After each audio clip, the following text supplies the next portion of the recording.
Hello, listeners, and welcome back to another episode of the Untethering Shame podcast, a podcast where we dive deep into the inner workings of shame as it relates to our lives and dismantle its hold in the process of becoming shame resilient. Today, I'm beyond excited to welcome our guest, Amy Holder, to the podcast. Amy is here to talk about all those beautiful boxes that we were handed and sold an ideal that when we achieve them, when we check them, when we attain them, when we can fit ourselves inside of them, life is going to feel a certain way. The sort of false promise that when this happens, you will feel and be X. And for Amy and I, and for so many of you listening, we've realized as we've gone through life, as we've checked the boxes, chased the boxes, avoided the boxes, whatever your relationship has been, we've realized that that whole story has been a lie and has been rooted in shame. So Amy and I are going to dive deep into that for our own experiences, the clients that we work with, and how we can start to change the conversation for all of us. But before we dive in, let me tell you a little bit more about Amy. Amy's a licensed professional counselor whose therapeutic expertise spans this wide spectrum, from women-focused therapy to navigating life's transitions and delving deep into brain-gut health. Drawing on a rich and eclectic background in the mental health field, Amy combines clinical wisdom with an innate curiosity about the human experience. When I asked Amy about what she was most excited about with being on the podcast, she noted she's just excited to help create a safe space for people to be curious and to consider their own journey to growth and fulfillment, what that looks like if we can take the pressure off to perform, to do, to constantly be something for someone else in this chaotic world that we're all trying to figure ourselves out in. So with that, get comfortable and let's dive into today's episode.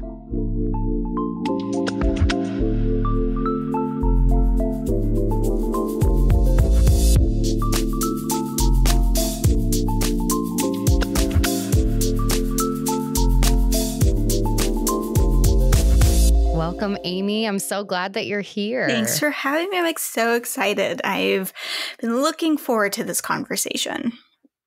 Yeah, me too. Ever since we chatted offline before we decided, yep, we officially want to hit record, my brain has been sort of ping-ponging with, ooh, we could talk about this, we could talk about this, ooh, there's this and this. And so it's been really lovely to have somebody that I think wants to have this conversation because we're so aware of the boxes, of the expectations, at least on sort of a meta level. But as we get older, I think so many of us come face to face with them. And yet I really feel like we're not talking about them enough. So I'm excited that we're going to do that today. I agree.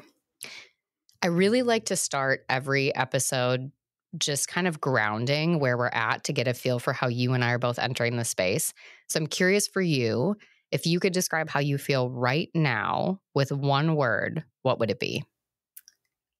Ooh, very intriguing question. It actually, interestingly, came up in a conversation with a client this morning. We both kind of decided on weary. Ooh. Weary, but okay, kind of in a way. It's just, I think we're having our first very autumnal day. It's overcast. Mm-hmm. So it's the first kind of, it feels like being a little bit gentle, going at a little bit slower pace today. There's a little bit of weariness at the end of a busy work week. But mostly I'm just being curious about it. I'm not really into stress, just kind of being curious about what the weariness is trying to tell me, especially for recuperating then over the weekend. Yeah, I love that, especially as we're thinking about this conversation today, because for so many years, I know for me, and I'm assuming for a lot of our listeners, any sort of emotional state that is not happy, peaceful, joyous, under a bright, shiny, smiley face, we don't want to talk about it and we want to make it go away as quickly as possible, or we have to explain exactly why we feel it to make it make sense. And then we've got to fix it and make it go away as quickly as possible. So I love that you're naming something that feels like it doesn't fall in that box of bright, shiny, happy face, and that you're trying to create that space of kind of curiosity and openness with it all. Yeah. I think this is a beautiful way then to kind of think about how we want to center ourselves in this conversation. So I'm curious for you, how did you start doing this work? How did you get to a place where you realized, oh my goodness, the world is just handing out checklists to people and we're all doing the things, we're checking them off, and yet there's something missing. Was this a personal thing for you? Did you notice it in your client work? How did you get here? And why did this become so important to you to want to talk about? Yeah, I think it started, I think I'm considered an elder millennial. And I've been reflecting so much on the experience of a blueprint that was given to us from an older generation, starting with, hey, go to college. Go to Yep. college, get a degree. There's going to be jobs waiting for you when you get out. And then the crash happened and there were no jobs. And having to pivot then, okay, not exactly the outcome I was hoping for, needing to pivot.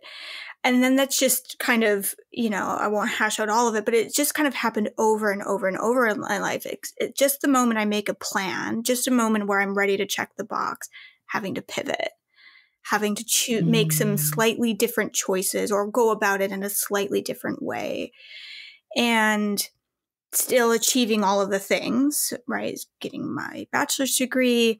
I got married right after I got my bachelor's degree. So I took a little time off from school to just be a married adult in a new city, and then went back to grad school, performed well in grad school, got out, got my therapy license, got the job, did all the things. Was able to buy a house in that time. I'm kind of an oddball millennial who was able to buy a house when the market was great back in 2011 or 2012. So checking all the boxes, but kind of arriving in this place in my mid-30s where I'm just not feeling the way I anticipated I was going to feel. And then seeing that reflected back to me as a mirror, as our work often becomes a mirror, right? And seeing that reflected back to me in my client base, where they're also expressing this, hey, I've done all the things, or I'm trying to do all the things, and I'm not where I thought I was going to be, or I am where I thought I was going to be, but I'm not feeling the way I thought. And I think I keep talking with clients about seeing the matrix. I think we're all seeing the matrix kind of for the really, truly, and we can't unsee it. And we're having all these feelings and experiences about it. And how do we cope and wrestle with finding contentment when what we thought we were supposed to do and what we thought we were supposed to achieve doesn't provide that? Yeah. Well, and for you, because I think a lot of people listening, I love the elder millennial. I'm pretty sure I fall into that. I don't really know where I fall. Honestly, it's too big. I feel like the millennial generation's too big. I'm something. I know my age, and that also feels like a win because there are days I don't even know my age where I get it wrong. But I think for many of us, we're hearing this and going, gosh, I remember that. You can't take a gap year. You got to go to college right away. There's not even, at least for me, I know for some people like my husband, he was kind of put down the path really early to trade school. Nobody went to college in his family. This is kind of what they saw. This is what they expected. So there were choices made for us right away and then kind of a pamphlet handed to us. And so in my case, it was you go to college, you get a 4-year degree at a minimum. I was in a relationship in high school. The expectation was basically we're going to be together forever. You check that box, then you get married, you have kids, you do these things. And for many of us, I don't know if I sold myself on the idea that it was exciting or if it really was exciting, because I remember I had a binder of all these things and how my life was going to be. And so there's a certain chase, a certain buildup, a hype that was created. And in my head, when those things happened, I would be an adult. I would feel good. Things would be settled. And in my instance, having had so much trauma, so much uncertainty in my life growing up, I think I was even more excited about the idea that these things represented not only success and happiness, but security. So we all, for different reasons, again, for me, it might have been trauma, moving around. For other people, it could be something different. But we had this hope that this was going to be the tool or the roadmap to get us where we wanted to go. For you, why was that roadmap enticing? Was it just, this is all I knew? Or was it similar where it was I want a sense of peace. I want a sense of security. I want a sense of celebration. And this feels like this is the pathway to get it. So I'm on board. I'm hopping on the belt. I think it was I feel like I was always trying to catch up to something. And I don't know what that something always was, but I just remember very distinctly in high school, and I had a lot of friends who were a few years older than me, anywhere from like 2 to 4 years older than me. And so by the time I was in high school, a lot of them they were gone, and they were doing this, they were doing the college thing, or they were working, or most of them were doing, were at college, away at college. And to me, I just felt very left behind. And weirdly, my maturity, I felt ready for that before I was able to do it. And so it really just felt like trying to get to the next thing that's going to, that's going to scratch that itch that just sort of developed. And then it never really did. And I think, it's funny. I was 23 when I got married. So I was, for my generation, pretty young. I think most of my friends are just now, I'm in my mid-30s now. Most of my friends are just now getting married for the first time. And I don't think it was wrong. Like, I feel very at peace being, I was 23 and he was 25. I feel very at peace that just felt right for us at that time. But I think if I really am brutally honest with myself, I think part of getting married then, right after college, literally within the same month that I graduated from college, got married, I think it was trying to almost get ahead of it. For the first time in my life, I was like, this okay, is I where need to I get can ahead of one this. up the other people. Yep. Yeah. And again, I don't think, I think getting married when we did was absolutely the right choice for us. We didn't really, when people ask me like, why did you get married at 23? I'm like, I don't have a good reason not to be. We were living as a married couple. It just made sense to do that piece, because we knew that's what we ultimately wanted. And then I waited 3 years to go back to grad school, because I was a married adult, and I was trying to figure out how to handle this new responsibility, and trying to really make sure that if I go to school that I'm 100% certain, because I knew being a therapist, it's not just graduate school, it's all the training and all the other stuff that comes after that. So it's a kind of a longer road. And I knew I needed to be 100% certain that's what I wanted to do if I was going to take on that, that financial debt and the responsibility to manage going to school and being a working adult. But that made me feel behind again. All of a sudden I felt like I was caught up for a second, and then I felt behind again, where I'm like, I'm a bit older than folks going to school and in my cohort. So, but again, in hindsight, I'm glad I did. I did very well as an older student. I just had I was in a different mindset, which I think ultimately was the right choice. But I think, it's still playing that catch-up game, trying to check those boxes. Well, it's interesting how you can see, so there's a both and, I think, with getting married. It was the right decision for the two of you, and likely the timeline was pressured by those external boxes a little bit. You're not looking back on it going, gosh, I really forced that relationship through. You see that the relationship is something that you've continued to work on, connect, have, and hold and nurture. And I was the same way when Jordan and I were dating. We'd been dating for, I think, 3 or 4 years. I was like, well, what's the deal? Like, why are we not engaged? Why are we not getting married? Other people are doing this. And then the timeline breakdown of, my mom had me, and I don't know who my dad is. So I very much grew up with, I don't want my kid or kids to experience that. And so I honestly there's the mucky part is later on, I wasn't sure I wanted kids, but at the time I thought I did for sure. And I was like, but if I'm going to have kids, I have to be married first. We have to have the same last name. Like I wanted these very traditional things that I don't even believe in fully for a culture, but it was this representation of, my life was messy. I need to be able to have order and do things in a certain way so that if I don't feel messy, but 2, I'm bringing somebody into the world that their life won't be. And so it was, why are we not engaged? Why are we not married? We got it. If we're going to have kids by this time, if I'm too old, then we're going to have this, and everything. I just remember feeling almost like I was metaphorically breathing like 6 centimeters from his face all the time with another level of pressure, whatever it was, whatever we were supposed to be doing for the same reasons. And so I love how you articulated that awareness. And then also, even when you achieved it in some way, got ahead in some way, how the mark just keeps moving.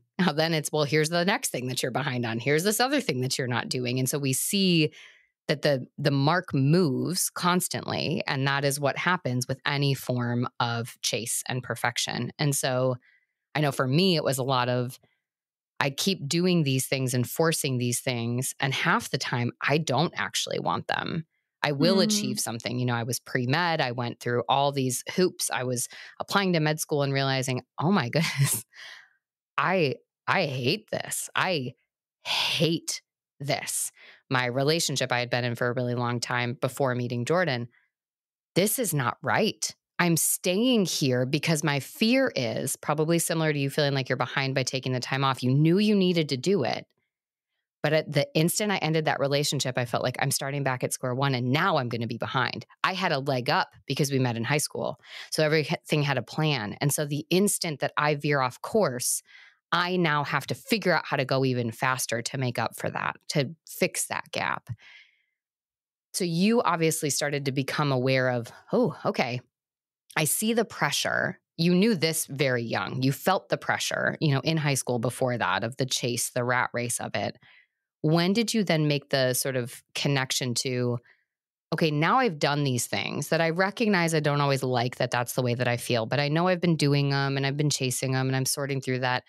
But now even as I get them, I don't feel good. And that really stings. That part's really hard. When did that happen for you? Honestly, as I've approached this mid-30s place, this is a weird spot. No one told me how weird your 30s get. Yeah. No one prepared me. And it's interesting. There's a musical artist I love, and he's got an unreleased song, but my favorite line in the song is, "I've never been worse, but I've never been better." And that just the second I heard it, I'm like, yes, that's it. That's the thing. There's so much, like, I was never scared about being 30. I was like, bring it on. I'm not scared about getting older. That's not a thing I have fear about. But what I was welcoming was, I know things about myself in a way I'm more at peace with certain things, like certain decisions I made, right? Like waiting to go to grad school, getting married when I did. Like, I'm at peace with all of these things. I trust, I'm finally starting to trust that timing of my life at that point, that section. But then there's all of these new things. There's all of these new things that I have to discover and have to reconcile and become at peace and at one with. And questioning for the first time in my life if some of those decisions were right. You know, being a healthcare provider, being a mental health care provider in the last few years, as you can imagine, has been challenging. It's a good way to put it. A delicate way to put it. Yes, yeah, that's true. And you know, going through you know, really putting everything and everyone else first. I'm kind of waking up for the first time after 3 years with the pandemic going, oh, I don't think I'm okay. I don't think I've dealt with some stuff. And I either didn't give myself the room, or I wasn't given the room. Some combination of that. But I think just that, that feeling at this stage of my life that there are just some things that still aren't quite settled in a way that I had hoped that they would be. You know, entertaining for the first time since becoming a therapist, maybe I want to do other stuff. Maybe I want to try other things on. I knew I wanted to go to be a therapist since high school. Which is odd, you know, that it's because this is often a second and third career for a lot of folks. Yeah. And the fact that from my first psych class in high school, I knew that's my path. That's what I'm going to do. That's the first thing that's called to me. And then to wake up in this place where I'm like, maybe this isn't going to be a lifelong career. I don't know if I want to sustain it this way. Does it need to take a different form? You know, our field is changing and growing, which is so exciting. And that does give me some hope that maybe this needs to take a different shape. But it was also really destabilizing for a minute in this last year where I went, oh, what if this work doesn't fulfill me anymore? Then what? Then what do I do? I put all the eggs in this basket. I think that's so interesting because I think this is going to connect with a lot of then what we see with the clients that we work with too, because so much of it is when you get to the place, the questions the questioning of ourselves, or the questions that we ask ourselves, they're always there. It's just, how hard are we working not to listen to them? I need you to don't interrupt me. This is what I'm supposed to do. When we were talking offline before we hit record, particularly having worked in the eating disorder field for so long, and in my own eating disorder recovery, the idea of, okay, well, if I can get to this weight, if I can do these things, if I can restrict to this amount, it's always a number within that game, or some sort of quantitative element. When I get to this, everything's going to be good. And part of your brain is like, what the fuck? That is never going to happen. Like, please tell me how that guarantees happiness, because you're miserable. Like, you're miserable now. You're going to be more miserable then. But you're like, no, I got this. Like, this is what I bought, this Kool-Aid drink. I'm drinking this one. You need to get on board or shut up. Yep. And so I think we're basically tuning out that questioning part of ourselves. And I think for different reasons, sometimes it is just, I need to feel like there's something that if I can control it, meaning I can work at it, I can achieve it, it's in front of me, things will feel better. But I also think for so many of us, it's what you said, this maybe external, maybe internal, the lack of space to be curious and to evolve. And so, both of us are in the US, so we can really only speak to our experiences in US culture. But I know this is consistent with other places too, where it is this sort of uphill trajectory. I mean, from the time we're like little, like my daughter's 3.5. And I think about even the ways people are like, well, what do you want to do when you get older? And I was like, her job right now is to play. Her job is not to think past today. That is her job right now. Like, you back the fuck off. Yep. We are not asking her that question for a really long time. She can explore stuff as much as she wants. Yep. But for many of us, it was there was like a pride that was sold to us on having the answers, doing the things. And then with that, I think we built the visualization around it. Then everything is going to be good. Everything is going to feel good. And it's a peak when I get to this point, because there's a time where the checkboxes just sort of stop. Well, you've done these things. You should feel good. You should feel complete. And I think the two things you pointed out that now I'm curious, one, what's coming up for you personally, but also two, how you started to see this with your clients. One was that, well, I did achieve it, and I don't want it anymore. But we'll tell ourselves we have to stay there anyways, because that's what you work towards. So you should just bite the bullet and stay there. And a lot of that is generational. Older generations staying in jobs because loyalty. You did it for the paycheck. Yep. Yeah, exactly. But then the second side of it, I think, is that internal piece of I don't even want this, but I'm still chasing it anyways, because I don't know any other way to feel like I could be okay with myself. So both sides, I think, are reaching that point of, but things don't feel okay. And what do I do? And my authentic self is screaming at me to listen, but I just don't think I can. What comes up for you as I say that? I'm pulling these things out. I'm starting to basically just like drop Easter eggs everywhere. What's happening for you? And then tell me how you started to see this with your clients and how this started to really show up as a theme where you're like, oh my goodness, this isn't just me. And my clients are dealing with this and my friends are dealing with, and this is a bigger picture conversation we need to have. Yeah. The experience, and we can only speak to the experience, here. And, as I was saying before we jumped on, why is the Barbie movie having a moment right now? Right. Yeah. Why is America Ferrera's, I haven't seen the movie yet, but I've seen America Ferrera's monologue. Why is that getting sent to me by all my female friends and my female clients bringing it up? Because it's echoing exactly what we've been talking about as kind of modern day women. And, it's been a moving target, how we become whole and successful and all of those things.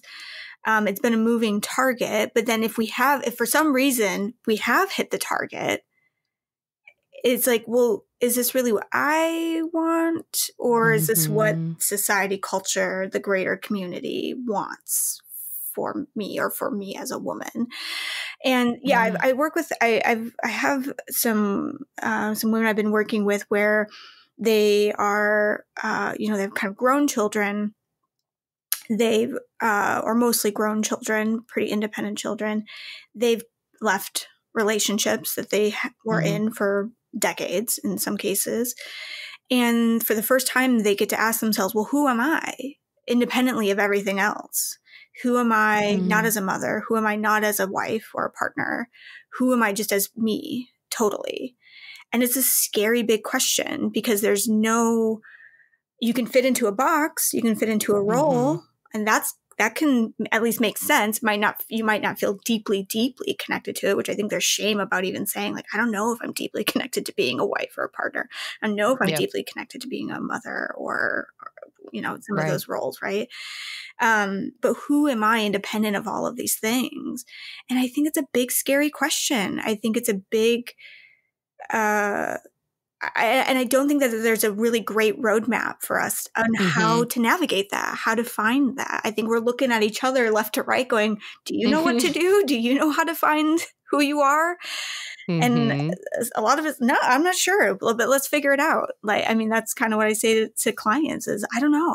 I definitely don't have a roadmap, but I think there's some ways we can sort that out a little bit, try to make sense of some of it. Yeah. And I think it's totally, people listening to this, you can't see, but as Amy's talking and she's like looking from side to side, and I started looking too, because I'm like, that's what it feels like. Yeah. But I do think, what you said, there's also this pressure, and it's not just for women. I think it's anybody that is representing a traditionally oppressed or marginalized identity, where then when you do get to a certain point and you've checked the boxes off, it's not only the fear of what it would say about you if you didn't want that anymore, if you changed course, the judgment, the reactions from everybody else. But there's also this idea then that you're letting other people down of that shared identity group. I'm supposed to be the one that pushes forward and does these things. And so when you break out of a box or when you do something else, then it's the pressure that you have to keep breaking the box or being okay with it or staying up at a certain level too. So I think there's different layers to this that I think make it so hard because we feel such a pressure to be something for everybody else. Because from a very young age, we were taught that our sense of self is dependent upon what we can do for everybody else and how we are perceived by the people around us. And again, this isn't just for women. You and I are speaking as cisgender women and kind of what our experiences have been like, particularly within that realm and some of the clients that you talk to. But it is this idea. And then as you said that with the role piece, I was like, gosh, that's true, because you're a student, you're a kid, you're a friend, whatever those things are. You go on to either being a student or an employee, a partner, a parent, or a caregiver, whatever these roles are. There isn't a lot of opportunity built in that says, what does it look like to explore? Even when I think about when we talk about purpose and what is my purpose, your purpose is connected to who am I? Your purpose can show up in what you do, but we've confused purpose with action. And so for so many people, I'm sure you see this too. I would see this with clients where it's like, well, my purpose was to be a mom. My purpose was to be, whatever my field of study was in, whatever the thing that I'm doing, my job. I'm retired. I don't have a purpose anymore. My kids are gone. What's my purpose? Well, your purpose was never about raising that kid. Your purpose was about the value, the extension of you, the depth of you that showed up in that. But you were never even given the chance to ask that question, to figure out who and what that is. And so I'm assuming that's what you're seeing as these people are coming in, is because you were confused that action and independent human are two different things. Right. Right. I also think too, to speak from my own experience, so I have made a choice at this juncture of my life, to remain child free. So if that's not a role I'm going to participate in, there's judgment about that. Yeah. There's, strangely, I don't know that I feel actually a lot of shame about it. What I have is some discomfort that other people are uncomfortable with it. So are assuming you're going to regret it. So they want to help protect you from regretting it instead of feeling like they're judging you. Yeah. And I talk about my role might not be mother or parent, but my role is absolutely the village. Let me be a village person. Because people always say, you're so nurturing. You have such a maternal instinct. I'm called the baby whisperer. I've been told this since I was very, very little. I've been around babies since I was very little. I have a big family. And me actively choosing not to be in that role directly, I know upsets or is of some concern for people in my life. And I think you're right. I think it is that they want to protect me from pain that might be experienced later. But I think about being the village all the time. I want to be that for my nephews. I want to be that for my friends' children. I can show up in different ways. And that's a role that actually is more fulfilling to me. So when I think about that contentment that can come from caregiving, being that person, knowing my nephews, knowing I will always be a safe adult that they can connect to outside of their parents, outside of their parental relationships, that I am the safe person. That's way more meaningful to me than the idea of me being a mother directly to a child. And I think a testament to the work you've done to step away from the boxes to say, I'm not going to participate in the chase anymore. And I'm going to start to ask myself if some of these roles, some of these responsibilities, some of these choices align with the life that I want to lead, because that is a really scary box not to check. I think particularly for women. And there's obviously the other layers that we can think about. People that have a hard time with fertility issues or are unable to get pregnant or carry a pregnancy to term. So there's so many other things too where there's shame, but it's sort of independent and recognizing that all of those things are painful and hard in sort of a separate area. This choice for people is incredibly isolating because there is a lot of projection and judgment. And one of the things I've seen, I have a lot of friends that don't want kids. And one of the things I've also experienced just kind of talking with them is I think that there are a lot more people that don't want kids in the world, but they maybe are the people that were, like you said, nurturing. They really like kids. They like being around them. They feel really good about being that support person, but they didn't know there was a different role than being a parent to do that. Because again, that was sort of the route that was sent to them. That's what you're supposed to do. This is how you have it. Or they were just so busy chasing the boxes, they didn't even think through it. And again, that's not to say that someone can't come into that role and then really enjoy it or find meaning and purpose in it.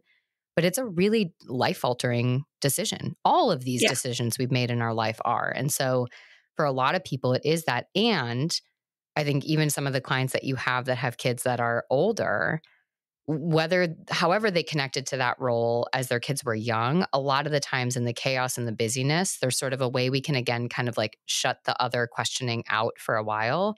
But then when your kids are gone and then you go, oh my gosh, now I'm grieving the fact that this role is gone. I'm grieving the fact that I might feel joyful the role is gone. I'm grieving the fact that there's time that I didn't have because I was doing those things. And now there's time that I do have that I don't know how to fill.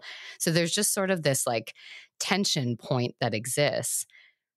When you see this, because this is one area you can really stand in and kind of share with clients, you've been able to not check the box and you found, like you said, fulfillment. We can break that down in a second, the difference between fulfillment, contentment versus kind of happiness. When you see that and you've been able to witness that experience for yourself in tandem with all this questioning, all this exploration, the other ways that shame comes up, what are you able to kind of share with them? How do you invite them into that exploration for themselves? How do you help them make that space when they're like, gosh, who am I? What do I want? How can you bring some of your own journey into that with your clients? I think, so much of it's figuring out how to build it out, right? Like, how do we build this out?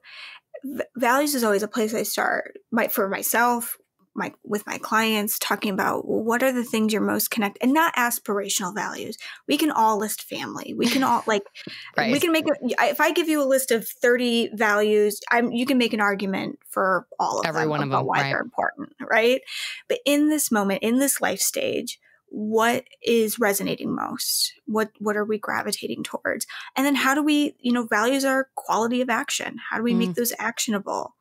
How do we, and I wish I could take claim for that. That's Susan David, who does emotional agility work. She's incredible.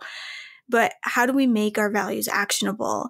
And when I see particularly when I'm thinking about the women I'm working with right now and doing this work, when I've seen them connect to that and see how they take this thing that feels really important to me at this stage of my life, that's outside of these other roles, that's just for me, when I make them actionable, when I find ways to really put them in my life in a meaningful way, that there's this opening that starts to happen where more things are made available to them for the first time. Mm-hmm.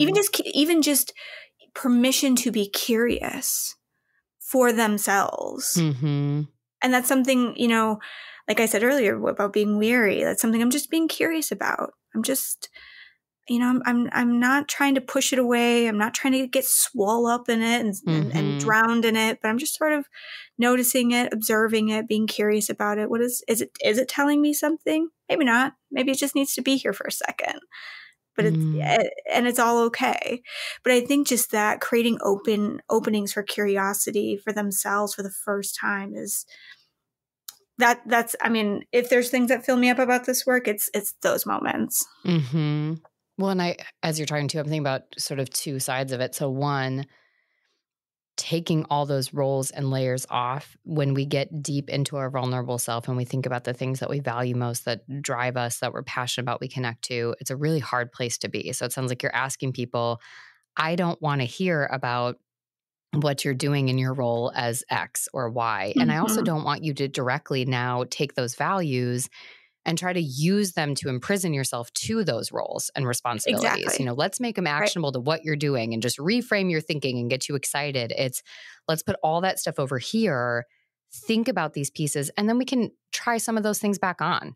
Does this feel good for you? Obviously, some roles are different. Being a mom is a very different role than if we're talking about somebody in a certain job and maybe a job or career change. Equally hard if we're talking about kind of holding that space, but a different process to kind of making pivots and adjustments for sure.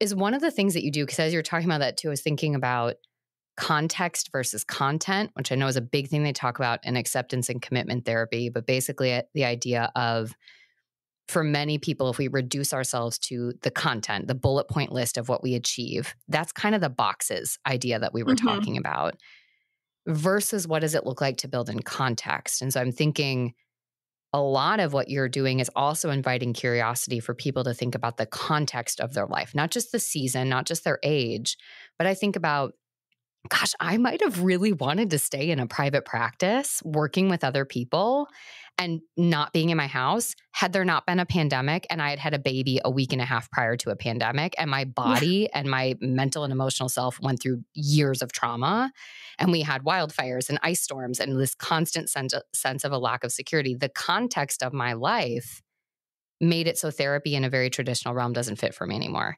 And my life has pivoted for things that I couldn't control. And so it sounds like you're also bringing that in. So I'm curious, as I'm bringing up content and context, is that something that you do with clients, and how do you bring that in too? Yeah, I love acceptance and commitment. I bring it in. It's a foundation in a lot of my work, or it's informing a lot of my work these days. Yeah, and I think about that self as context. I just talk about the flexible view of self, that it gets to be flexible. It gets to take many shapes. It gets to, I talk about,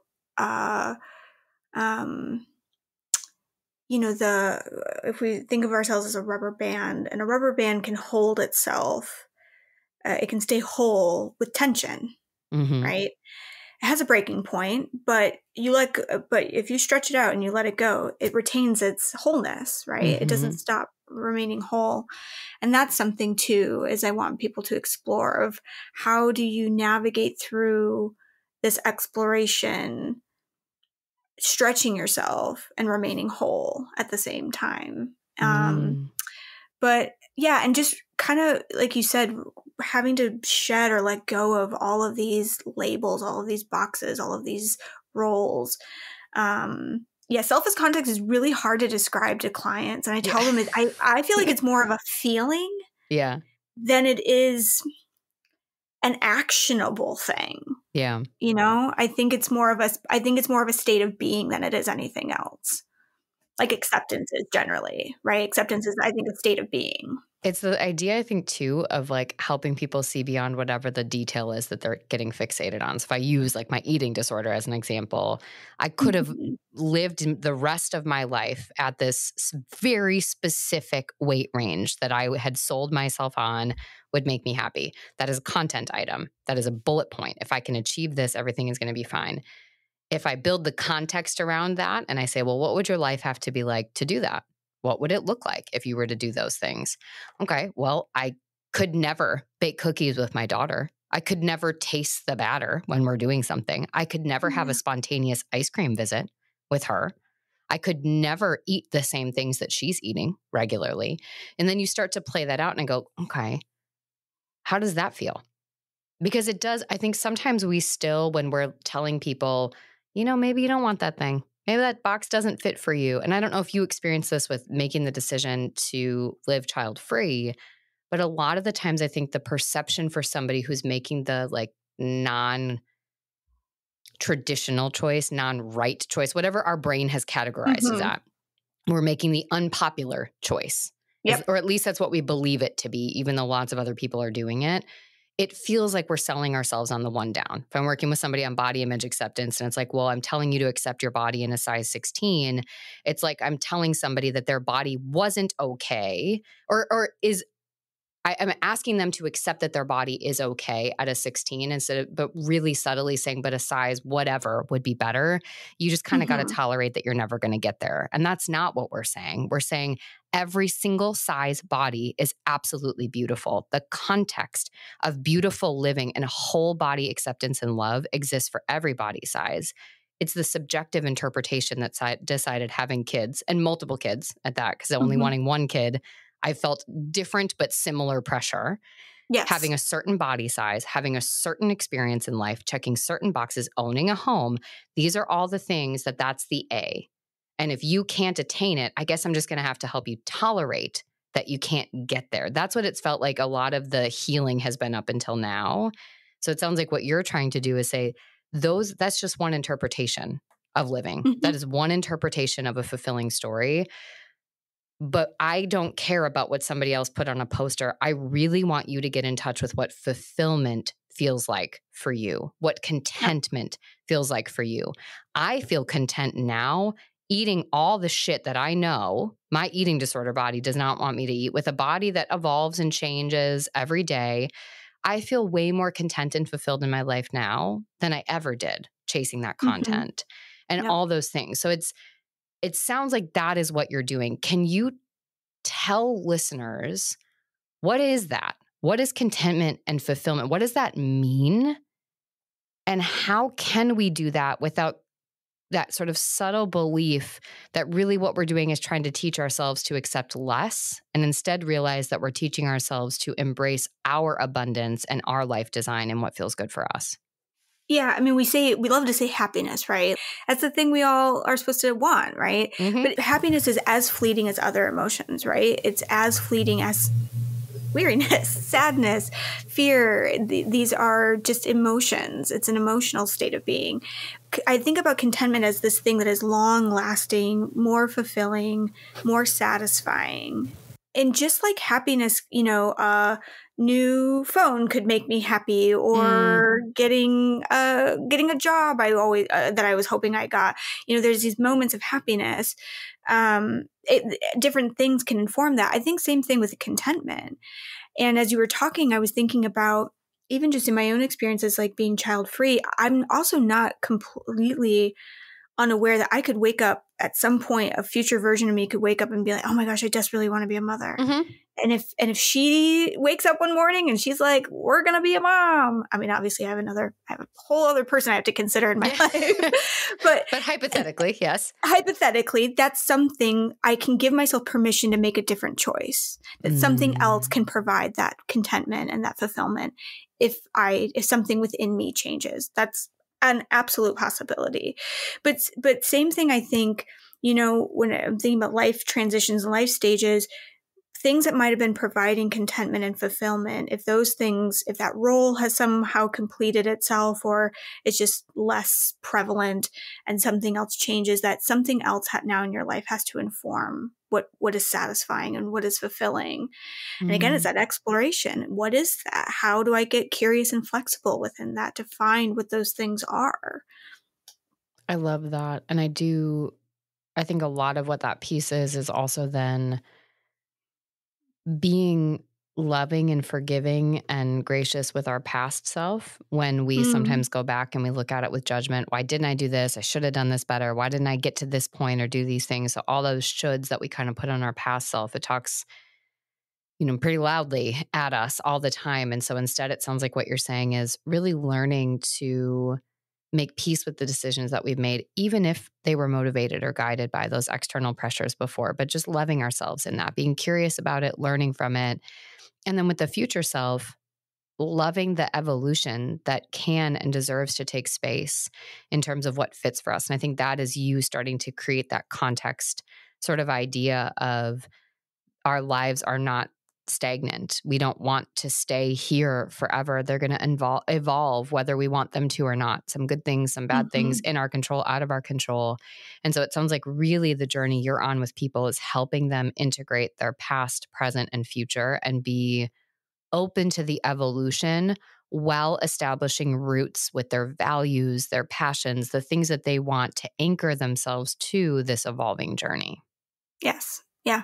Just I already know that this version of me, this 35-year-old version of me who's questioning things but content with other things, that is transient as well. Like that is changing and moving and evolving as well. And there's a version of me in the future who's going to look at this and be like, oh, that was so silly. Yeah. Some of that stuff you were worried about just doesn't really matter. I mean, that's the benefit of wisdom, right? That's the benefit of self-reflection and the privilege to be able to do that, right? Like, we're talking about the boxes, and I want to make sure I make a point to say I'm very aware that the privilege that kind of comes with getting, the relationship, the career, the things, right? Being able to do that and then not feeling content and then having to do the there's privilege there. And I want to make sure that I'm acknowledging it. Again, also being curious about that, right? Like, what is that drawing? What am I drawn to now? Knowing that. Yeah. It's trying to demystify all of this a little bit. And I love this because I think as we are sort of nearing the end, what's beautifully articulating our point is that this conversation doesn't feel completed and resolved either. It feels like there are so many more places we could go and layers and nuances. And really all we did, I like to think about brain ponds. And if you imagine every time someone would come in for a therapy or a coaching session, I'm like, my job is to basically kick around in there and muddy things up and then give you the space and support that you need because you have the strength, the insight to sort through that. See how things see what's coming up, see what you've tried to repress, what you've ignored, what you're scared of, what you're excited about, all those pieces. And so I feel like what we did is we basically spent 45 minutes just mucking up everybody's brain ponds. We're going, oh my goodness, what boxes do I have? Oh my goodness, do I want this? Oh my goodness, do I like this? Is this what I want? Is this what's happening? Yeah, this is complete for me now. And now I don't know what I'm doing and who am I? And it's also okay. And something I say to people all the time is if the box that you checked or like one of the boxes that we're sort of fed, if that also feels authentic and you work to check that box, that's okay. We don't all have to rebel against the boxes. Right. I think we just have to be curious about how we relate to those. I love that. And I think that's such a beautiful sort of takeaway if we were to give anybody anything is just asking those questions. Why? Why do I want this? Why do I feel like I need this? Why am I searching for this? Being okay with that. So that's that curiosity piece I think that you brought in right from the beginning of this discussion. And then the second part is just really thinking about, again, how does this fit for me and the life that I want to build that I'm excited to show up for every day. And that excitement, again, might be some days fleeting and it might be filled with dread and overwhelm. And again, that happiness piece comes in too, but just starting to think about building out a life that works and fits and feels more complete for you as a person. And so, yeah, I think that we've beautifully overwhelmed and yet streamlined a lot of things, which is exactly how the curiosity process is meant to be. Yes. If we think about just how you would like to leave it. So when you imagine essentially think of a client listening to this and what they might be holding, if you could help them center on one thing, one takeaway, one next step in all of that, what do you want to invite them to do when they leave this episode? Yeah, I think more than anything, I want people to feel that they can question everything. Get curious about that and take up space.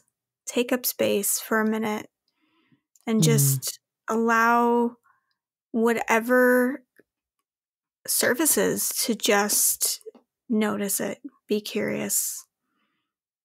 I love Get that. comfy with it. Get comfy in the discomfort of it. Yeah. Right. And even noticing the instant you take the deep breath, I imagine like the person waiting for the elevator and you go, I'm not going to take out my phone this time. I'm going to just sit here. And then you notice what comes up for you. And it sounds like you're inviting that, just noticing it. And you might only be able to be in it for a few seconds because it might be so overwhelming. And then you go back to some form of avoidance or distraction. That's okay. But just bringing that in. And I think sorting through some of this grief. I think there's a lot of grief in this process. Grief of Absolutely. What we thought we wanted, what we don't want anymore, what we've chased, but realize we don't want to chase it anymore, and all of those pieces. And so, Amy, this was lovely. What is the best way for somebody if they're like, oh my goodness, Amy she's speaking my language. I really want to connect with her. I want to do more work with her. Where is the best place for people to go to connect with you? Yeah, probably my website. It's moderntherapymadison.com. I've got links to, social media there, but you'll get all my information, ways to get in touch with me there. And I just thank you so much for this conversation. I think this is exactly what I needed to cap out this weary week. I think this is exactly what my kind of spirit needed to round out the week. So thank you so much. Yeah, I love it. Well, listeners, make sure that you go and check out those links. Visit Amy's website, connect with her. She is truly as genuine as she sounds on this podcast. She just is wanting to help create curiosity for people in the world and really make space for you to feel safe and supported in doing that. As always, I will be back next Sunday. If you have questions, ideas, comments, make sure you do that Q&A. You can submit a voice memo. You can drop me an email, whatever works. We want to hear from you, things you're taking away from this episode, more conversations like this that you want to make sure that we have, anything else that comes up. But for now, take that breath, invite the why, the curiosity, question everything like Amy said, and I will see you back here next Sunday.